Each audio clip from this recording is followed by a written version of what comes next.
आप देख रहे हैं नेट्रिक न्यूज, साहस सच कहने का। नमस्कार, मैं हूं देवनाथ पांडे और आप देख रहे हैं नेट्रिक न्यूज। बॉलीवुड के मशहूर अभिनेता नसीरुद्दीन शाह ने देश में असुरक्षा के माहौल वाले बयान पर उन्हें देश भर के विभिन्न तबकों से आलोचना झेलनी पड़ी है। हालांकि नसीर अक्सर देश और समाज के बुनियादी सवालों पर अपनी राय रखते आए हैं, लेकिन इस बार ऐसा क्या हुआ जो नसीर के एक बयान ने इतना तूल पकड़ लिया? क्या नसीर के बयान में वाकई कोई सच्चाई है या फिर ये राजनीति से प्रेरित दिखाई दे रहा है? खैर, इस बात का विश्लेषण तो बाद में करेंगे। फिलहाल आप पहले ये जान लीजिए कि आखिर फिल्म जगत के मशहूर अभिनेता ने ऐसा क्या कहा है।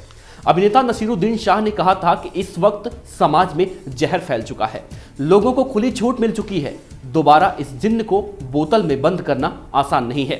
उन्होंने कहा था कि मुझे देश में डर नहीं लगता, लेकिन गुस्सा आता है। अपने बच्चों के लिए फिक्र होती है क्योंकि उनका मजहब ही नहीं है। नसीरुद्दीन शाह के बयान से जहां बॉलीवुड के कई अभिनेता पक्ष में आए, तो वहीं योग गुरु बाबा रामदेव से लेकर राजनीतिक दल समेत के जाने माने एक्टर अनुपम खेर उनके खिलाफ नजर आ रहे हैं। किसी ने देश से जाने के लिए कहा, तो किसी ने आज़ादी की अभिव्यक्ति पर सवाल उठाया, तो किसी ने नसीर के बयान को मजहबी उन्माद का फंसाया और राजनीति से प्रेरित बताया। हद तो तब हो गई जब उन्हें पाकिस्तान भेजने के लिए टिकट तक बुक करा दिया गया। तो क्या औलाद के बारे में फिक्र करने के लिए मजहब का चोला पहनना जरूरी है? अगर बात अनुपम खेर की करें तो ऐसा नहीं है कि अनुपम खेर ने नसीर के बयान पर पहली बार अपनी प्रतिक्रिया दी है। इससे पहले भी वो आमिर खान की पत्नी द्वारा असहिष्णुता वाले बयान पर अपनी प्रतिक्रिया दे चुके हैं। तब अनुपम खेर ने ट्वीट कर आमिर से पूछा था कि वो अपनी पत्नी किरण से पूछे कि किरण किस देश जाना चाहती हैं और पिछले 7 महीनों में कैसे अतुल्य भारत असहिष्णु भारत में बदल गया। बता दें कि आमिर ने कहा था कि पहली बार मेरी पत्नी किरण को अपने बच्चों को लेकर डर लग रहा है। आमिर के मुताबिक उनकी पत्नी किरण राव देश छोड़कर जाने की बात कह रही हैं। वहीं अनुपम खेर ने ऐसे बयानों से बीजेपी के लिए उनका प्रेम कहीं कम नजर नहीं आ रहा है, क्योंकि 2014 में जब बीजेपी की बम्पर जीत हुई थी, तब अनुपम खेर ने कहा था कि देश को विकास पसंद है, बकवास नहीं। बयान और नसीहतों के बाद हम नसीरुद्दीन के उस बयान को समझने की कोशिश करते हैं, क्योंकि जहां उनके बयान के डर वाली बात पर तूल दिया जा रहा है, वहां कोई भीड़ के द्वारा कानून हाथ में लेने की बात को क्यों नहीं कह रहा है। क्या नसीर की बात में वाकई कोई आधार है?